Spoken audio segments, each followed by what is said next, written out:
এরপরে প্রশ্ন হলো, সালাতে মনোযোগী না হয়ে কোন রাকাতে আসি ভুলে গেলে ইসলামের দৃষ্টিতে সমাধান কি? নামাজে কত রাকাত পড়ছেন ভুলে গেছেন, এই ভুলটা কি আপনাদের মাঝে মধ্যে হয় না প্রায় হয়? প্রায় হয়।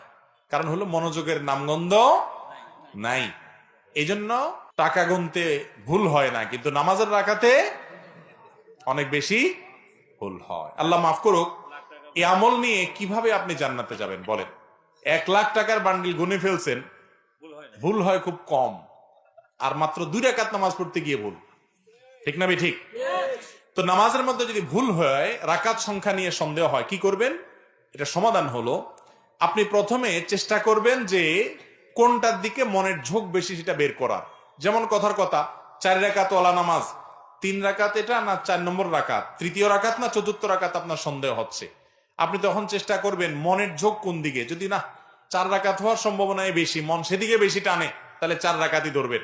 আর যদি মন বেশি টানে 3 রাকাতের দিকে, তাহলে 3 রাকাতেই পড়বেন এবং শেষে সিজদা সৌদিয়া নিবেন। আর যদি আপনার মনের কোনো ঝোঁক না থাকে, বরং 50-50, আপনি মাঝখানে দাঁড়ায় থাকেন, কোনো হুঁশদিস নাই, কয় রাকাত পড়ছেন কোনোই খবর নাই, এরকম যদি বেখবর হয়ে যান, তাহলে সেক্ষেত্রে আপনি কমটা ধরবেন। 3 আর 4 হলে 3 ধরবেন, 2 রাকাত না 1 রাকাতের সন্দেহ হলে